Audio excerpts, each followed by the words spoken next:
आजकल महंगाई के इस दौर में पूरा राशन 15 से 20 हज़ार में मैनेज करना एक बहुत ही बड़ा चैलेंज बन गया है और ख़ासकर एक मिडिल क्लास हाउसवाइफ के लिए मैनेज करना थोड़ा मुश्किल हो जाता है, क्योंकि उसको पता होता है कि उसके हस्बैंड की सैलरी जो है वो फिक्स है और उसके अलावा कहीं और से आने का कोई आसरा भी नहीं होता।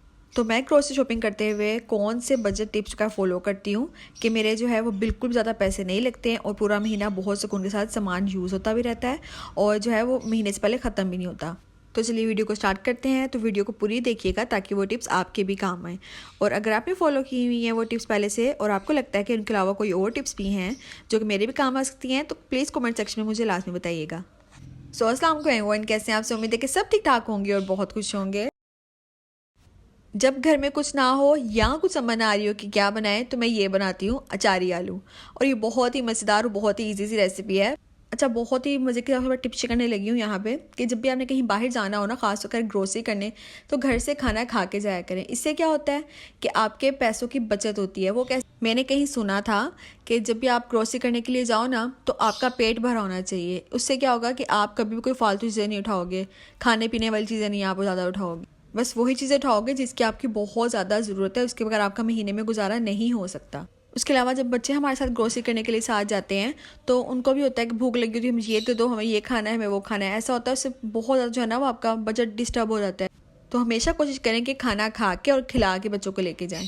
उसके अलावा मैं आपके साथ एक और टिप शेयर करती हूँ कि मैं ना ये अचारी आलू बना रही थी। सही है, वैसे तो सारा मसाला आप घर पे बना सकते हो, लेकिन ये रेडीमेड बहुत ही मज़े की इसकी खुशबू होती है। तो मैं क्या करती हूँ कि सिर्फ 1 चम्मच, मैं कोई भी मसाले का ना 1 चम्मच डालती हूँ। बाकी तो जो आम मसाले हमारे घर में होते हैं वो डाल दिए, लेकिन कोई भी मैंने ऐसे हांडी बनानी हो, कोई कौरमा बनाना हो या कोई भी इस चीज़ बनानी हो, तो मैं बस 1 ही चम्मच डालती हूँ और उससे अच्छा खासा फ्लेवर आ जाता है हांडी या जो भी सालन के अंदर। तो उससे क्या होता है ना कि आपका जो पैकेट वाला मसाला है ये बचता रहता है और काफ़ी बार यूज़ भी हो जाता है एक महीने के अंदर। नहीं तो अगर आप एक बार एक ही सालन में यूज़ कर लोगे तो पूरा महीना फिर आपको 4 पैकेट चाहिए होंगे, अगर 4 बार आपने बनाना। तो ऐसा ही है ना।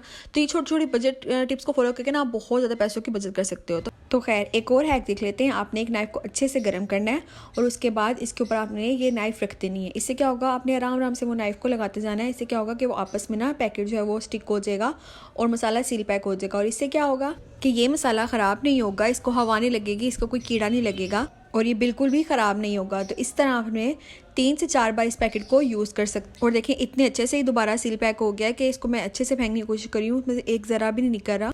तो उसके बाद मैं इसको इसके डब्बे में वापस डाल दूंगी और इसको भी इसी तरह मैंने सील पैक ऊपर से किया हुआ है। जैसे कि आप देखें, इसके फ्लैप्स को कट करके मैंने अंदर की साइड पे फोल्ड कर दिया है और ये भी बहुत अच्छा सील पैक हो जाता है। पहले मैं क्या करती थी कि ना इनके डब्बे फेंक देती थी, मसालों का यूज़ किया, डब्बा फेंक दिया। उसके बाद मुझे इतनी मुश्किल होती थी ना ढूंढने में कि ये मसाला किसका है, ये मसाला किसका है। अब मैं क्या करती हूँ कि डब्बों के साथ ही स्टोर करती हूँ और यहाँ फिर कभी कोई पास डब्बी पड़ी हो ना, तो उसके अंदर मसाला डालने के बाद इसका जो ऊपर वाला फ्लैप होता है ना, जिसके ऊपर ही कौरमा मसाला या बिरयानी मसाला लिखा होता है, वो वाला फ्लैप इस डब्बे के अंदर डाल देती हूँ। इससे क्या होता है, मुझे बहुत आसानी होती है, मुझे मिल जाता है कौन सा डब्बा कहाँ पे है।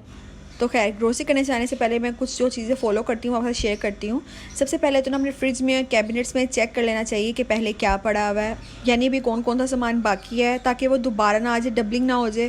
मुझे पता होता है कि मैंने हर हफ्ते क्या बनाना है और क्या नहीं बनाना, बस उसी के मुताबिक ग्रोसरी करती हूँ। सबसे पहली बात तो ये है कि मैंने मंथली ग्रोसरी करनी होती है, क्योंकि आपको पता है जब सैलरी मिलती है तो वो शुरू के दिनों में ही लग जाती है। तो जब अगर आपकी हर चीज़ मौजूद होगी ना, आपके पास होगी, तो आपको तो महीने के आखिर में जाके जो ना वो टेंशन नहीं होगी कि यार मेरे पास तो ये चीज़ है ही नहीं।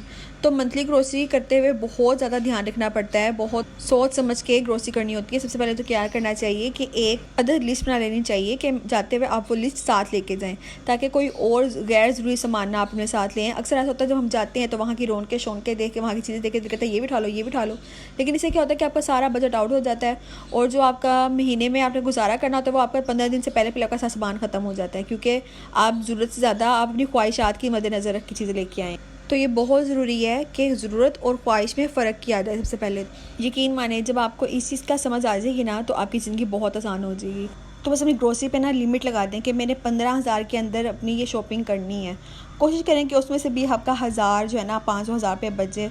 यकीन माने आपके हस्बैंड की बहुत हेल्प हो जाती है। हम घर पे रह के भी अपने हस्बैंड को सपोर्ट इसी तरह कर सकते हैं, ऐसे छोटे छोटे बजट करके, लिमिट सेट करके। हालांकि औरत के दिल में बहुत सारी ख्वाहिश होती हैं, मुझे पता है, लेकिन फ्यूचर में इन हालात को हम सेट कर सकते हैं और घर की परेशानियां जो है ना वो इस लिहाज से काफ़ी कम हो सकती हैं जब हम अपने हस्बैंड को सपोर्ट करेंगे। घर में लड़ाई झगड़ा नहीं करेंगे, मतलब कि ये नहीं कहेंगे कि ये नहीं है, ये नहीं है, ये नहीं है, जबकि हमें पता होता है कि हमारे हस्बैंड के जेब में पैसे हैं या नहीं हैं। हम औरतें जो है ना उसी लिहाज से ख्वाहिश और फरमाइश करती हैं। बस अच्छी बीवियाँ ऐसी ही होती हैं जो अपने घर को देख के चलती हैं, अपने हस्बैंड को देख के चलती हैं। और मैंने देखा है कुछ जो होती है ना ख़वातीन, वो बहुत तंग करती हैं अपने हस्बैंड्स को, मैंने देखा है। तो वही मैं बात कर रही हूँ, आपके इर्द गिर्द भी कुछ ना कुछ ऐसा होता होगा, बस लड़ाई झगड़ा करना, बच्चों का ये फ़लानिया ला के दो, वो ला के दो, मुझे ला के दो, ऐसे करके दो। किस हस्बैंड का दिल नहीं करता कि वो अपनी सारे बच्चों की जो है ना सारी ख्वाहिशें पूरी करे, अपनी बीवी की ख्वाहिशें पूरी करे। मुझे पता है बहुत से घरों में ना वाइफ को जॉब करने की इजाज़त नहीं होती, हमारे घर में भी इजाज़त नहीं है इस चीज़ की। दिल करता है कि अपने हस्बैंड को सपोर्ट किया जाए, तो उस तरह से तो नहीं हम कर सकते फाइनेंशियली, लेकिन हम घर बैठ के उनके बजट को कंट्रोल कर सकते हैं। जिस तरह के हमें वो सौदे के पैसे दे के जाते हैं, ग्रोसरी के पैसे देते हैं या किसी और चीज़ शॉपिंग के देते हैं, तो उसमें से हम बचा बचा के अपने घर को बहुत अच्छे तरीके से मैनेज कर सकते हैं। और ये छोटी छोटी आदतें जो है ना हमारे घर को बहुत सुकून देती हैं, ख़ास तौर पे जब हमारे हस्बैंड इन फाइनेंशियल प्रॉब्लम से गुजर रहे हों। तो जी खैर, back to the topic, grocery store आपने शॉपिंग कहाँ से करनी है, आपने वो स्टोर पहले फाइनल करना है। सारे स्टोर जो है ना विज़िट कर लें, एक अच्छा सा फाइंड कर लें कि आपने यहाँ से लिया करनी है, क्योंकि कहीं पे स्टोर पे चीज़ें जो है ना बहुत महंगी होती हैं और कहीं पे बहुत सस्ती। आपने गौर किया होगा कि एक चीज़ जहाँ से महंगी मिली है दूसरे स्टोर से वो सस्ती होगी। ऑयल का पैकेट जो है जी यहाँ पे 3000 का है, 5 किलो वाला, ठीक है, और वहाँ से आपको 2800 का मिल रहा है। तो कितना फ़र्क आता है, 200 रुपये का फ़र्क है। ऐसा बात भी नहीं है कि कोई 2 रुपये नहीं, 200 है। तो इस तरह छोटी छोटी चीज़ों का फ़र्क किया जाए ना तो बहुत बहुत ज़्यादा ना बजट लिस्ट में आपका फ़ायदा होगा।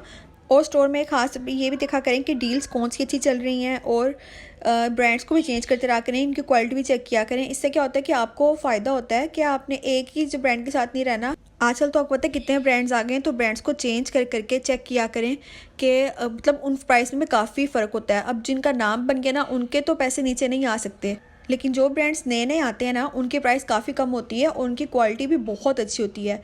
तो प्राइस के कंपेयर के साथ साथ इनकी क्वालिटी भी लाजमी कंपेयर किया करें, और जो नए नए ब्रांड्स हैं उनको लाजमी ट्राई किया करें।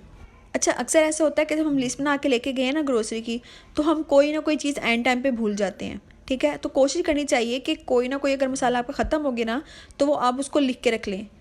अगर आपके पास स्टिकी नोट्स है ना तो आप फ्रिज के ऊपर वो स्टिकी नोट लगा के रख सकते हो। नहीं तो मोबाइल में एक ऐप होती है नोट्स, ठीक है, उसके अंदर आप उसको राइट डाउन करते जाओ जो चीज़ आपकी ख़त्म होती जा रही है।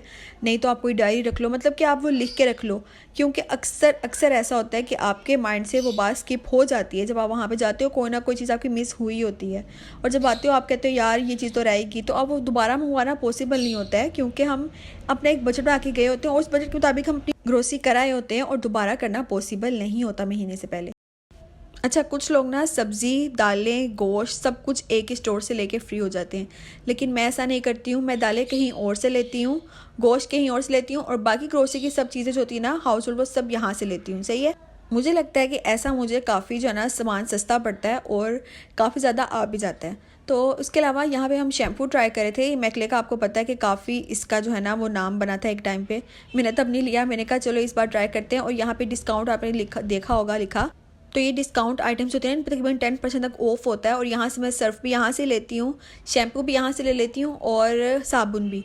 तो इन 3 चीज़ों में तो मुझे काफ़ी ज़्यादा जो है ना वो डिस्काउंट मिल जाता है। उसके अलावा आगे भी कहीं पे अगर डिस्काउंट आइटम पे कोई लगी हो तो मैं वहाँ से लाजमी कोई ना कोई चीज़ ले लेती हूँ। और जब से ये बॉयकॉट वाला लिस्ट का पता चला है ना, तो सर्फ एक्सल और एरियल ये तो मैंने बिल्कुल ही छोड़ दिया, नहीं तो पहले सिर्फ यही होता था। और अब मैं क्या करती हूँ, एक अच्छा वाला सर्फ और एक कोई भी सस्ता सर्फ लेकिन दोनों को मिक्स कर लेती हूँ, उससे कपड़े धोती हूँ। बहुत अच्छा जो है ना फॉर्मूला बन जाता है, बहुत अच्छे कपड़े धुलते हैं। तो बस कहीं भी ग्रोसरी करने से पहले ये वाली टिप मेरी लाजमी याद रखिएगा कि 2 स्टोर तो कम से कम लाजमी विजिट करें, और उसके बाद कंपैरिजन करने के बाद शॉपिंग करें। तो बस आज के लिए इतना ही। उम्मीद है कि आपको आज की मेरी कोई ना कोई टिप तो लाजमी पसंद आई होगी, और अगर पसंद आई है तो लाइक शेयर कमेंट करना ना भूलें। मिलती हूँ आपसे नेक्स्ट व्लॉग में, तब तक के लिए अल्लाह हाफिज़।